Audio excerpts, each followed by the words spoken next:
Hoje falaremos sobre a imutabilidade da promessa de Deus. Diz assim o texto: quando Deus fez a sua promessa a Abraão, por não haver ninguém superior por quem jurar, jurou por si mesmo, dizendo: esteja certo de que o abençoarei e farei numerosos os seus descendentes. E foi assim que, depois de esperar pacientemente, Abraão alcançou a promessa. Os homens juram por alguém superior a si mesmos, e o juramento confirma o que foi dito, pondo fim a toda discussão. Querendo mostrar de forma bem clara a natureza imutável do seu propósito para com os herdeiros da promessa, Deus o confirmou com juramento, para que, por meio de duas coisas imutáveis, nas quais é impossível que Deus minta, sejamos firmemente encorajados, nós que nos refugiamos nele para tomar posse da esperança a nós proposta. Temos esta esperança como âncora da alma, firme e segura, a qual adentra o santuário interior por trás do véu, onde Jesus, que nos precedeu, entrou em nosso lugar, tornando-se sumo sacerdote para sempre, segundo a ordem de Melquisedeque. Vamos orar? Senhor nosso Deus, nós te damos graças pela oportunidade de mais uma vez estarmos juntos com o propósito de te adorar, de trazer a ti a nossa gratidão por mais uma semana que se inicia, bem como pela semana que se passou. E te pedimos que o teu Santo Espírito nos ajude a compreender o texto que agora vamos analisar. Assim oramos no nome de Jesus. Amém. Você pode se assentar, fique com o texto aberto. Veja só, meus irmãos, quantas promessas você já fez na vida? Bastante. Você não vai conseguir contar. E quantas você conseguiu cumprir? Aí já diminui um pouquinho. Mesmo assim a gente não consegue contar. Certamente nesse finalzinho de ano de 2023, você fez algumas promessas a si mesmo. Talvez aquela promessa do projeto Verão 2024. Mas ele talvez não tenha vindo. Pelo menos para mim, ele deve vir lá para 2030. Essa promessa eu não consegui cumprir no início de 2024. Talvez você já tenha, conversando com seus filhos num supermercado, numa loja do shopping, dito a ele assim, ele preso ali num brinquedo ou num doce, aí você diz: mamãe leva quando a gente voltar. E essa promessa geralmente também não acontece. Você volta para onde estava, volta para casa e nunca dá o brinquedo ou o doce que a criança queria. Nós fazemos promessas, mas a nossa palavra às vezes muda no mesmo segundo. A gente faz a promessa e diz: não devia ter prometido isso, porque eu sei que não vou conseguir cumprir. Mas já é tarde, você já falou, e aquela promessa vai ser esperada. E nem sempre ela vai ser esperada pacientemente por quem a recebeu. Eu particularmente também fiz promessas esse ano, mais recentemente, de ir visitar algumas pessoas ou de resolver algumas coisas, e acabou que eu me esqueci. E aí? Essa semana eu me lembrei de algo que eu tinha dito: não pode deixar, eu vou. Isso já faz 3 meses. E eu não fui. Então agora não tem mais necessidade de ir. Já foi resolvido. E eu fiquei, meu Deus, eu prometi de novo e falhei de novo.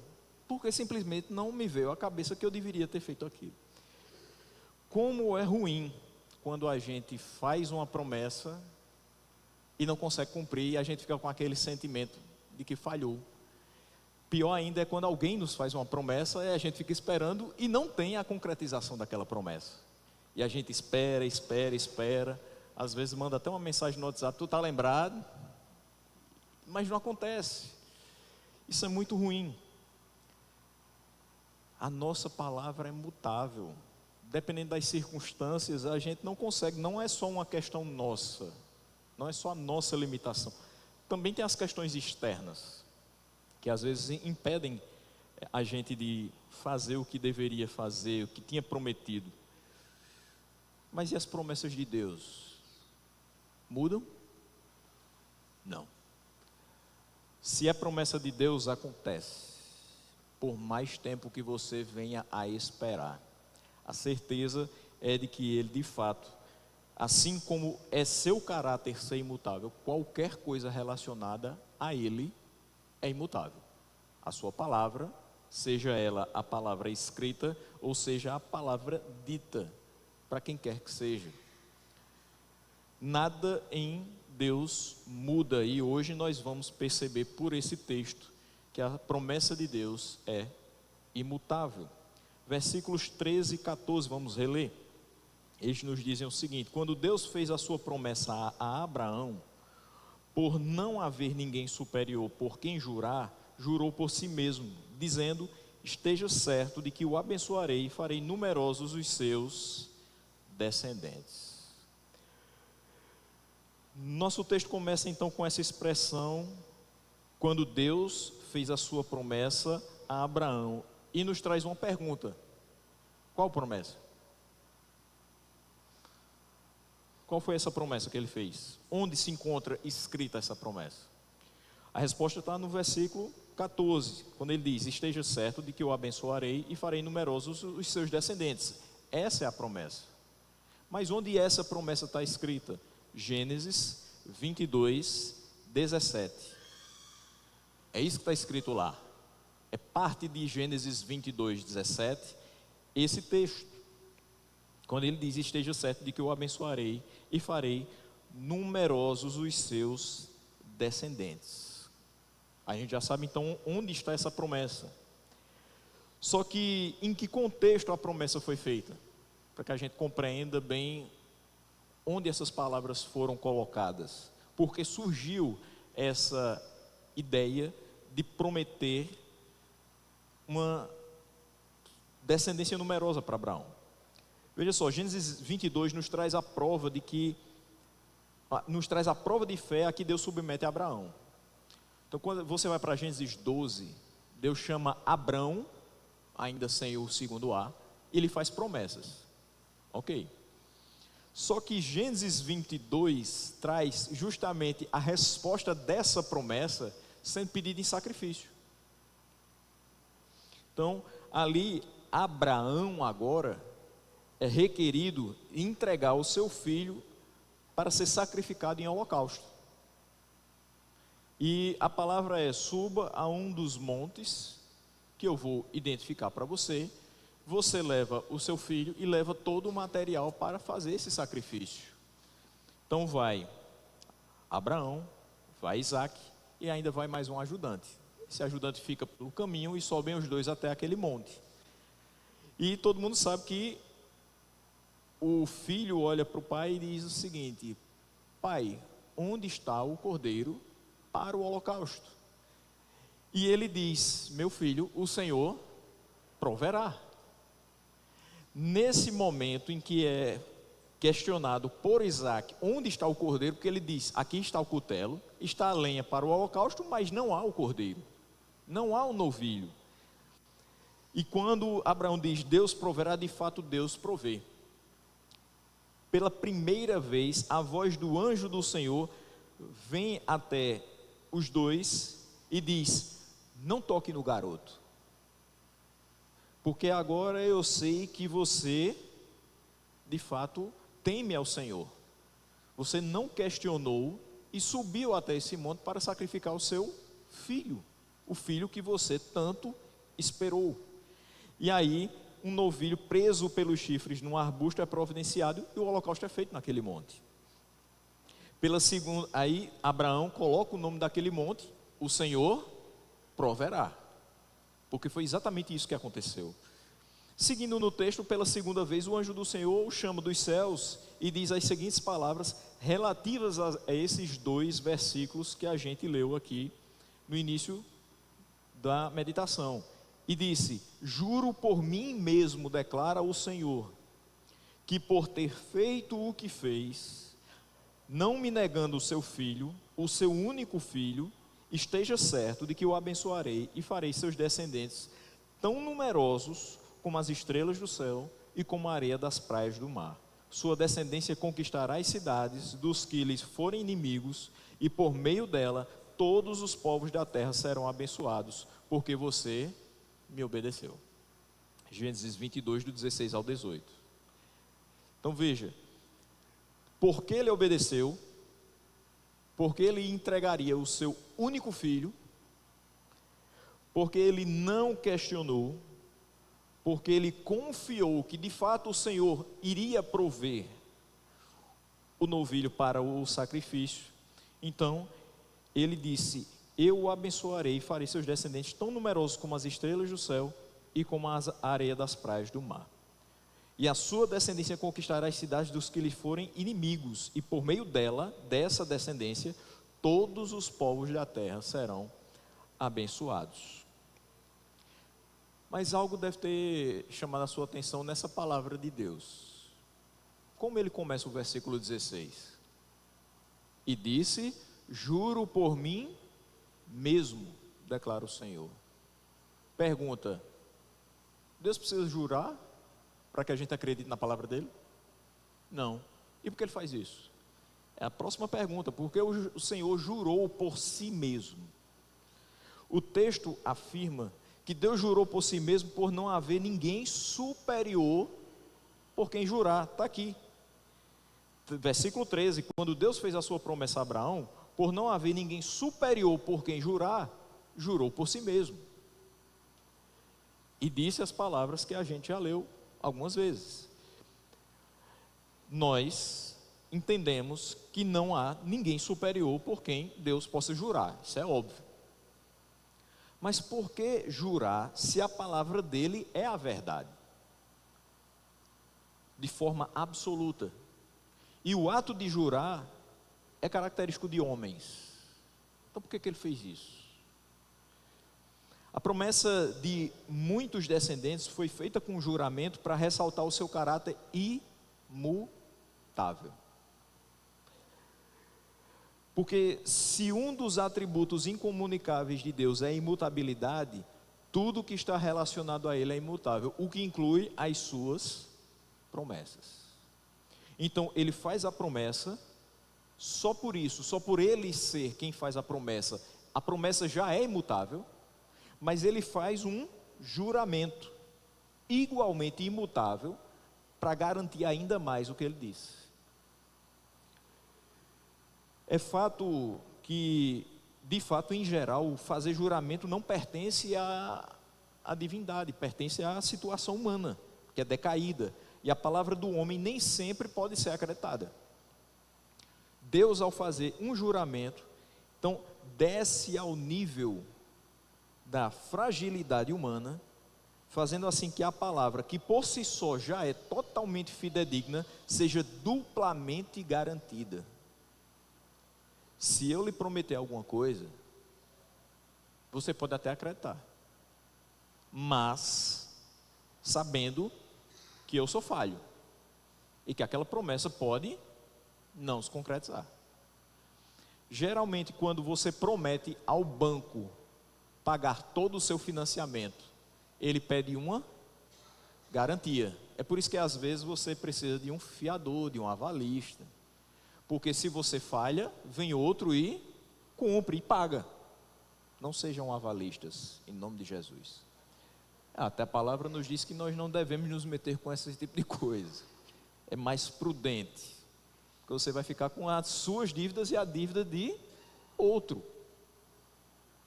Interessante que Cristo não tinha dívidas, mas assumiu a nossa dívida. Nesse caso, a gente dá glória a Deus, porque houve alguém que comprasse a nossa dívida, que pagasse a nossa dívida. Mas humanamente é bem perigoso, porque são dívidas que muitas vezes não são solucionáveis. A nossa dívida não era solucionável, só por ele. Só ele tinha condições de pagar. o juramento de um ser humano decaído, falho, limitado, é difícil da gente se prender a isso e dizer assim, eu vou confiar até o final, porque ele me disse. Sim, ele lhe disse, mas independente dele, as coisas podem não sair como prometido. Só que quando Deus faz um juramento e jura por si, você tem dupla garantia. Primeiro, quem falou foi Deus. Deus mente? Não. Ele nem é homem para que minta, e nem é filho de homem para que se arrependa. Ou seja, ele não foi criado por alguém como nós. Ele não tem como essência a nossa natureza pecaminosa, caída, falha, um coração extremamente duvidoso, enganoso, desesperadamente corrupto. Então eu já posso confiar nele por isso, porque ele nem é homem que vai mentir, e nem é produto de um homem para que ele venha a se arrepender. Mas quando ele jura por si mesmo, eu tenho mais uma garantia. Ele disse, e ele jurou por si mesmo. Então se você tinha qualquer dúvida de que a promessa iria acontecer, ele diz, eu prometo, e juro por mim mesmo, esteja certo. Então você pode estar certo de que vai acontecer. Isso foi a promessa, o contexto da promessa. Mas tem uma coisa, e o tempo de espera dessa promessa? Versículo 15 nos traz o seguinte: e foi assim que depois de esperar pacientemente, Abraão alcançou a promessa. Nem o nome era mais o mesmo, tanto tempo que passou. Eu fico muito temeroso quando alguém me diz, ou diz a outra pessoa, que a sua promessa vai chegar hoje.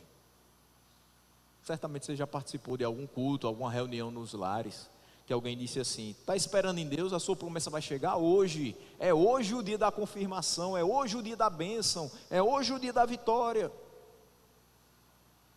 O tempo de Deus é o nosso tempo? Nem sempre. Às vezes a gente tem a capacidade de esperar, dada por Ele, e o tempo que a gente vai meio que visualizando, tentando entender as coisas, bate com o tempo da realização. E a gente diz, veio no tempo certo. Mas nem sempre a gente responde a resposta de Deus dizendo que foi no tempo certo.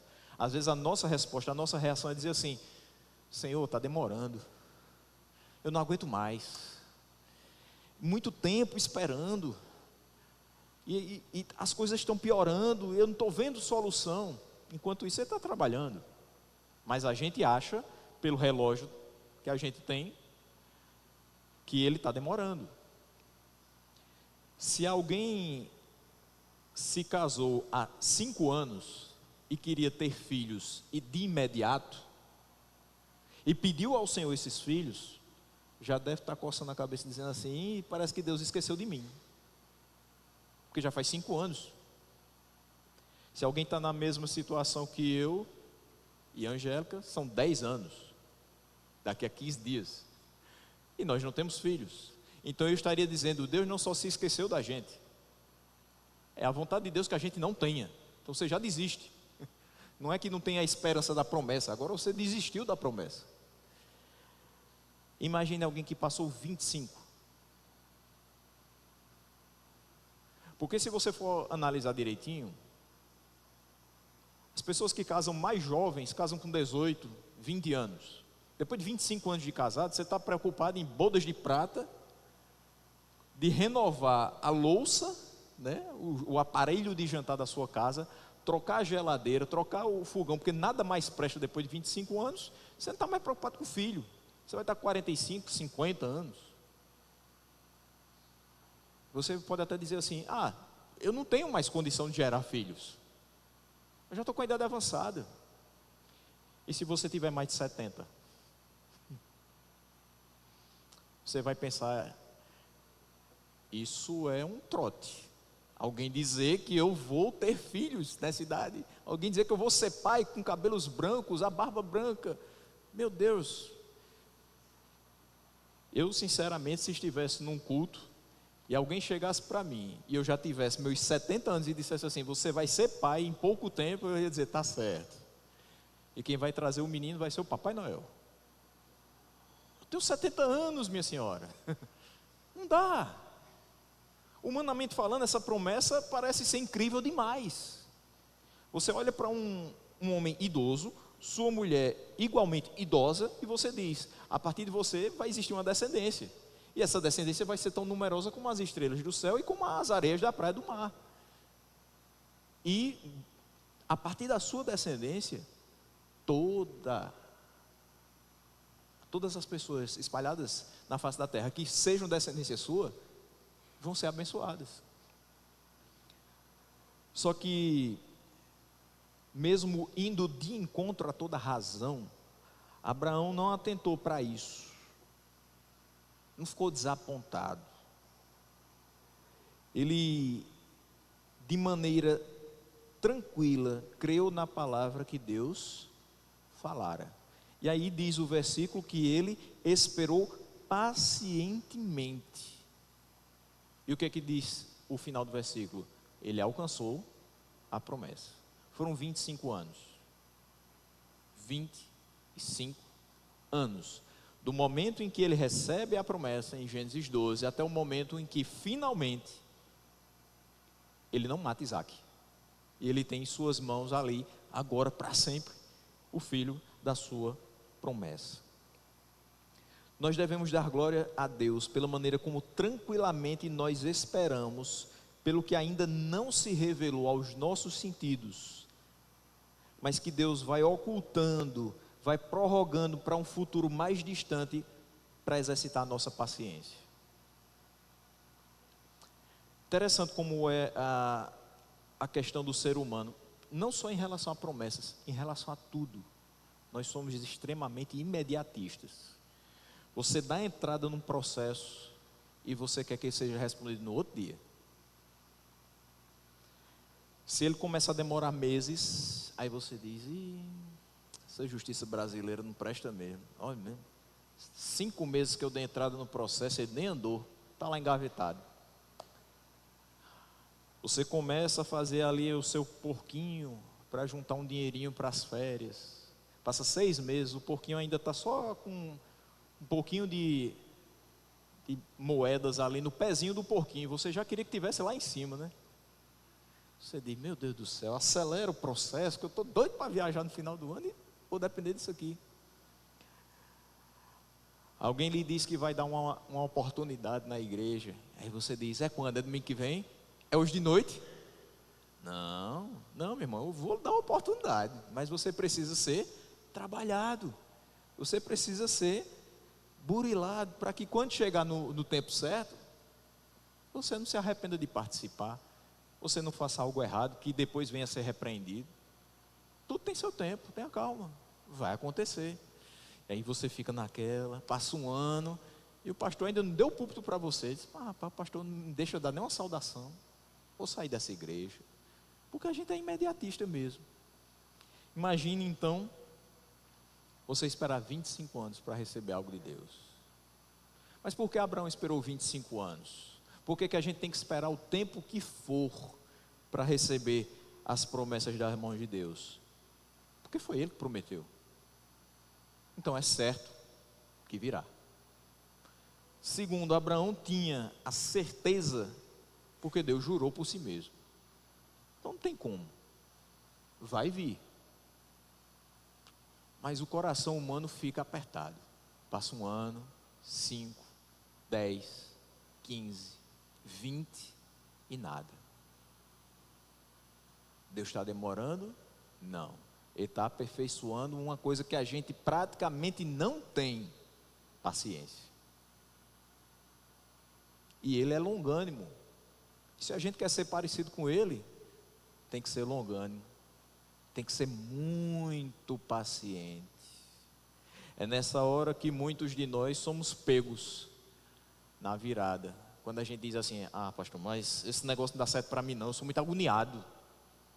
Crente agoniado, descansa teu coração. Espera pacientemente no Senhor. O salmista do Salmo 40 diz isso, logo no primeiro versículo. esperei pacientemente no Senhor, ou esperei com confiança no Senhor, e Ele se inclinou para mim e ouviu o meu clamor. Esse pacientemente, a forma como Abraão esperou para alcançar a promessa, é justamente conseguir esperar, confiando que vai acontecer e desviando a ira do seu coração. Porque você não está sentindo que está demorando e se irando porque não está acontecendo. Você crê pacientemente, confiando. Está nas mãos de Deus, então eu confio. Isso é para que a gente pare de dizer assim, não, eu já coloquei nas mãos de Deus e eu confio, mas por que mais? Não, eu já estou orando, já estou pedindo que Deus tome conta, mas por quê? Por que a dúvida? Se foi Ele que prometeu. Não fui eu que prometeu, foi Ele. Então, foi ótimo Abraão esperar pacientemente e nos ensinar que é possível esperar longa e pacientemente no Senhor, quando foi Ele que nos fez a promessa. Versículo 17 diz o seguinte, versículo 16 agora, até o versículo 18. Os homens juram por alguém superior a si mesmos, e o juramento confirma tudo o que foi dito, pondo fim a toda discussão. Querendo mostrar de forma bem clara a natureza imutável do seu propósito para com os herdeiros da promessa, Deus o confirmou com juramento para que, por meio de duas coisas imutáveis, nas quais é impossível que Deus minta, sejamos firmemente encorajados, nós que nos refugiamos nele, para tomar posse da esperança a nós proposta. Veja só, primeiramente ele diz que os homens juram por alguém superior a si mesmos. No versículo 13, ele tinha dito que Deus, quando fez a promessa, não tinha ninguém superior por quem jurar, então jurou por si mesmo. Esse é o contraste agora com o ser humano. Eu tenho alguém superior a mim, então eu juro por quem é superior a mim. Significa que eu não tenho a devida autoridade, então eu tomo de outro. E ele prossegue dizendo que há tanta reverência na natureza de um juramento que ele é suficiente para confirmar e pôr termo final a todas as disputas, quando não há testemunho humano ou outras evidências comprobatórias.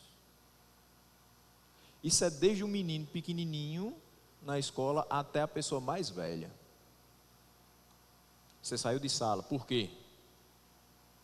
Não, o professor me botou para fora porque eu estava conversando. Foi só isso mesmo? Você não agrediu seu coleguinha?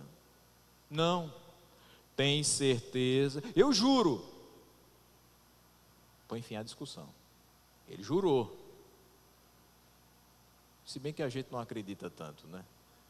Na cara de anjo daquelas crianças maravilhosas. Mas às vezes é com você, na sua relação familiar. Hoje eu fiz o almoço, então você lava os pratos. E o marido diz, tá bom, eu lavo. Agora, né? Não, mais tarde. Duvido que você vai lavar, vai deixar aí. Não, eu juro que eu lavo. Antes do culto das 6 horas, está lavado. Você acredita, né? E vem para o culto de louvor e adoração com os pratos sujos. Às vezes acontece. Mas é fato que, por que as pessoas juram? E por algo superior a si mesmos. Para que você não duvide do que foi dito.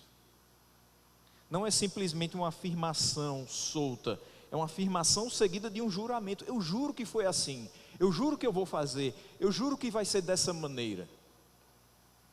Não tem nenhum testemunho humano, não tem outra pessoa para lhe ajudar, não tem a palavra de outra pessoa para dizer, está correto, o que ele disse é verdadeiro.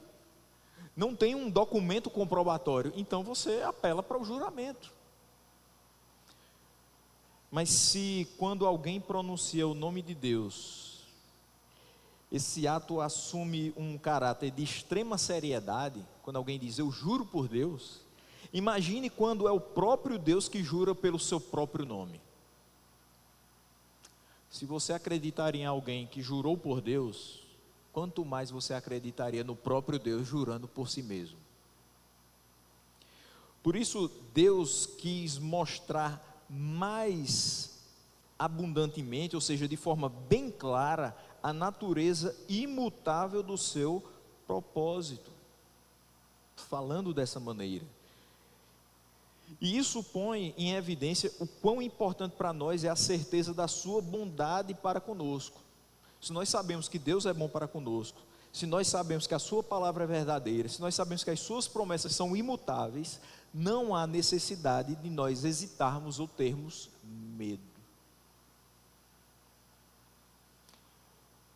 É impressionante quando a gente tem situações delicadas na vida e que a gente olha para aquela situação e diz, não tem saída humana, e a gente diz, só me resta colocar nas mãos de Deus. Essa deveria ser a primeira atitude, mas geralmente é a última. E mesmo que seja a última, é importante que a gente coloque tudo nas mãos de Deus. Só que mesmo quando a gente coloca nas mãos de Deus, ainda tem aquela coisa de hesitar e de tentar bolar um plano B humano, para ver se ajuda Deus, para ver se dá uma forcinha a Deus, para ver se acelera o processo de Deus, para a gente ver o mais rápido possível a resolução de todas as coisas. Só que nós não precisamos de nada disso, nós não precisamos temer, ou hesitar na confiança que nós temos em Deus. Se Ele de fato disse, Ele vai fazer. Se Ele prometeu, Ele vai cumprir. Hesitar é mostrar que a gente não tem confiança total em Deus. Ter medo é sinal de que a gente não confia no poder que Ele tem. E isso vai ser nocivo para nós e nocivo para quem está ao nosso redor. Porque quanto menos confiança a gente demonstra no poder dele, menos é crível o nosso testemunho acerca dele na nossa vida. Mas quanto mais a gente demonstra que confia em Deus, que sabe que Ele é bondoso e que sabe que Ele vai fazer tudo aquilo que Ele nos prometeu, mais as pessoas vão começar a crer no nosso testemunho em relação ao que Ele é para nossas vidas. Porque discurso e ação vão estar se encontrando. Eu não posso pregar que Deus é bom, que Deus é confiável, que Deus é imutável, que Deus é poderoso e começar a hesitar em relação a Ele. E começar a ter medo se Ele vai fazer ou não. E Ele quis fazer isso para mostrar aos herdeiros da promessa que o seu caráter é imutável e o caráter de todas as suas promessas são imutáveis. E quem são esses herdeiros da promessa? A promessa confirmada por juramento não era somente para Abraão, mas também para todos os que seguem seus passos de fé. Quando ele diz, eu farei numerosos os seus descendentes. E lá no texto de Gênesis, quando ele afirma o seguinte, a sua descendência conquistará as cidades dos que lhe forem inimigos, e por meio dela todos os povos da terra serão abençoados, porque você me obedeceu. Se nós somos dessa linhagem, nós somos abençoados por conta da obediência. Se nós seguimos os passos de fé que Abraão teve, nós recebemos bênçãos do Senhor, se continuarmos a obedecer a Ele, se continuarmos a crer que tudo que Ele promete de fato é imutável. Essa promessa vai seguindo todo aquele que crê no Senhor e nos seus atributos, como sendo verdadeiros, como sendo imutáveis. E ele diz aqui o seguinte, continuando no versículo 18, quando ele diz, Deus o confirmou com juramento para que por meio de duas coisas imutáveis, nas quais é impossível que Deus minta, sejamos firmemente encorajados nós que nos refugiamos nele para tomar posse da esperança a nós proposta. O propósito imutável de Deus era abençoar o mundo por meio da descendência de Abraão. E isso vai ser revelado no Evangelho, João 8, 56, que a gente vai ler mais na frente.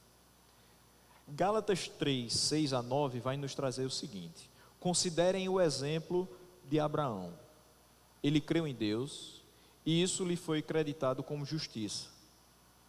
Estejam certos, portanto, de que os que são da fé, estes é que são filhos de Abraão. Prevendo a Escritura que Deus justificaria os gentios pela fé, anunciou primeiro as boas novas a Abraão: por meio de você, todas as nações serão abençoadas. Assim, os que são da fé são abençoados junto com Abraão, homem de fé. E no que se diz respeito a Deus, tanto ele quanto o que ele jura são imutáveis. Esses que são da fé podem compreender, assim como Abraão, que as duas coisas imutáveis, nas quais é impossível que Deus minta, são o que ele diz e o que ele jura. Primeiro ele disse, imutável. Segundo, ele jura, imutável. Se ele fala alguma coisa, não há por que temer, porque nele não há sombra de variação. Então o que ele disse aqui é válido aqui. Mas se ainda ele jura por si mesmo, esse juramento também é imutável e garante duplamente o que foi dito. Com os homens se dá precisamente o oposto. A gente fala e não se pode confiar. É óbvio, se você é herdeiro da promessa, espera-se que a sua palavra seja no mínimo confiável. Mas enquanto estivermos nesse corpo corruptível, a nossa palavra continua sendo falha. Então você pode confiar em mim no sentido de que eu confio em Deus. Quem sustenta a palavra que eu disse é Deus, que me capacita a cumpri-la. Mas eu por mim mesmo não consigo sustentar aquilo que eu digo. Diferentemente, Deus, quando fala, Ele mesmo sustenta o que diz. E quando jura, Ele sustenta mais uma vez. Ele coloca mais peso, mais seriedade em cima daquilo que Ele já havia pronunciado. A palavra de Deus é, portanto, uma verdade fidedigna. Quando a essa palavra se adiciona um juramento, é o a mais, é um excedente. Uma medida completa recebe um excedente. Daqui nós recebemos um forte alento perante o fato de que Deus, que não pode mentir quando fala, não se contentando em prometer, ainda confirmou por um juramento. Se o versículo fosse, para que por meio de sua palavra sejamos firmemente encorajados, a gente já se seguraria naquela promessa tranquilo. Mas o texto diz,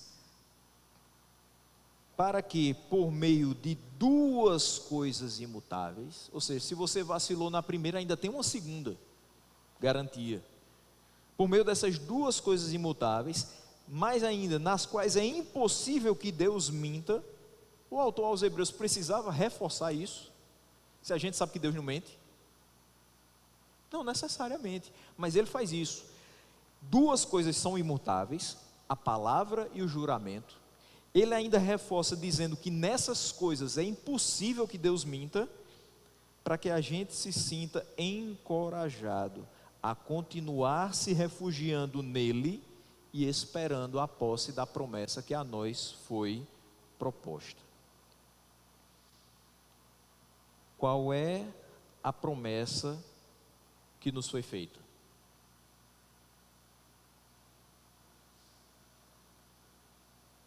A Abraão foi feita a promessa de que a sua descendência seria numerosa, como as estrelas do céu e como as areias da praia do mar. Qual a promessa que foi feita a nós? nós recebemos essa promessa também. Mas qual foi uma promessa fora essa que nos alcançou? A salvação, a vida eterna. Nós precisamos temer quanto à vida eterna? Nós devemos ser hesitantes, vacilantes quanto à certeza da nossa salvação? Não. Quem nos garantiu salvação? Foi Deus, na pessoa do seu Filho, Jesus Cristo. Precisa que Ele hoje jure por si mesmo, para que a gente acredite que é salvo? Não. Porque nós temos alguém que testemunha, testifica dentro de nós, que nós de fato somos salvos. O seu Espírito Santo. Nós somos firmemente encorajados a esperar pacientemente a conclusão dessa promessa, a posse dessa esperança, porque nós sabemos quem prometeu e nós sabemos que as suas promessas são imutáveis. Uma vez que nós fomos salvos, nós seremos até o fim dos nossos dias preservados para receber finalmente essa salvação. E a nossa vida, que se finda na parte terrena, se iniciará de forma eterna em novos céus e nova terra, onde habita a justiça. Nós já temos no passado o cumprimento da promessa que Abraão apenas antevia. Veja como Abraão antevia, mas já teve o cumprimento de sua promessa. João 8,56. Abraão, pai de vocês, regozijou-se porque veria o meu dia. Ele viu e alegrou-se. Nós vamos ver o dia do Senhor e vamos nos alegrar, porque nós sabemos que o dia do Senhor, por mais terrível que seja para os ímpios, porque ele vem para fazer justiça, mas para nós, os salvos, os eleitos de Deus, é um dia de vitória, porque de uma vez por todas nós não seremos mais acessados pelo pecado. Pelo contrário, nós teremos o nosso corpo glorificado, não mais sentiremos as dores e as dificuldades desse mundo terreno. Fechando com o versículo 19 e 20. Nós temos aqui o seguinte: temos esta esperança como âncora da alma, firme e segura, a qual adentra o santuário interior por trás do véu, onde Jesus, que nos precedeu, entrou em nosso lugar, tornando-se sumo sacerdote para sempre, segundo a ordem de Melquisedeque. Nós temos por âncora da alma essa esperança. Aqui eu vou citar uma reflexão de Calvino sobre essa expressão, âncora da alma. Temos essa esperança por âncora da alma. Certamente, enquanto nós estamos peregrinando por esse mundo, nós não temos terra firme onde pisar. Mas assim como se lança uma âncora no vazio das águas, a um lugar escuro e oculto, e enquanto permanece ali invisível, sustenta a embarcação que se encontra exposta ao sabor das ondas, agora segura em sua posição para que não afunde, assim também a nossa esperança está firmada no Deus invisível. Você não vê Deus, mas é Ele quem lhe sustenta, com uma âncora que ninguém está vendo, está sustentando a embarcação. Mas há uma diferença. Uma âncora é lançada ao mar porque existe solo firme no fundo. Em algum momento aquela âncora vai atingir o solo e vai ficar fincada ali. A nossa esperança sobe e flutua nas alturas, porquanto ela não encontra nada em que se firmar neste mundo.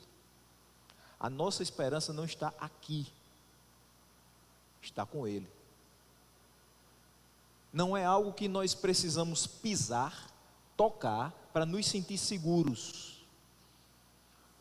Quem está dentro da embarcação só vai se sentir seguro quando sentir o impacto da âncora batendo no solo firme e puxando a embarcação. Agora está seguro. Agora a gente não vai mais balançar de um lado para o outro. Quando é que a gente deixa de balançar de um lado para o outro nessa vida, onde a gente não encontra terra firme onde pisar? Quando a gente tem por âncora da nossa alma essa esperança de que vai estar eternamente com Deus.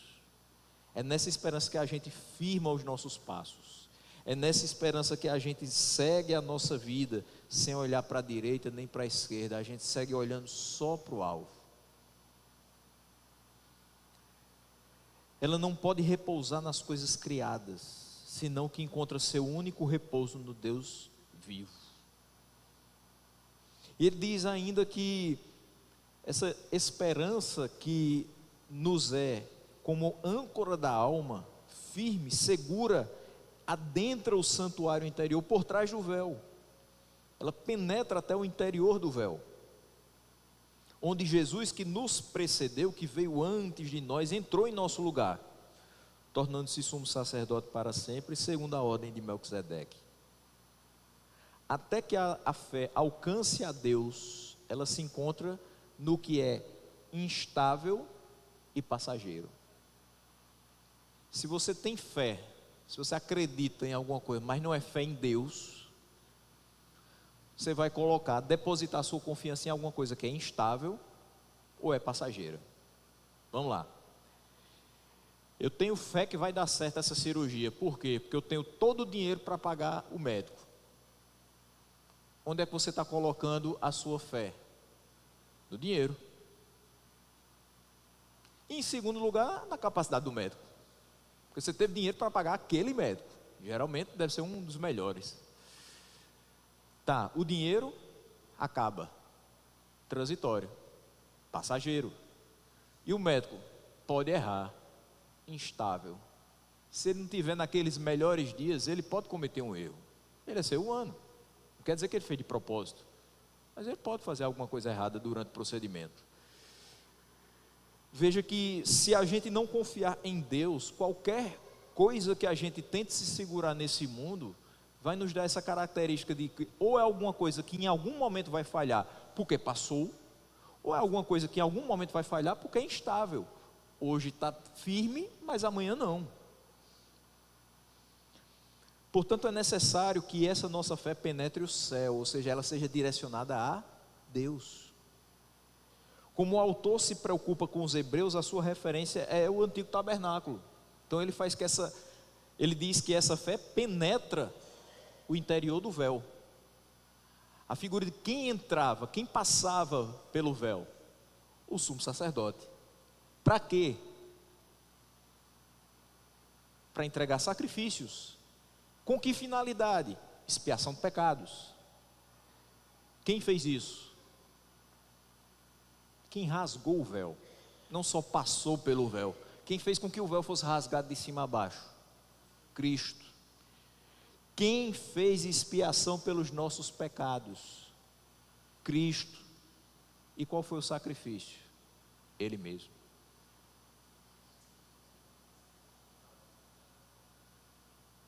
É como se ele ali estivesse dizendo assim: eu prometi a vida eterna.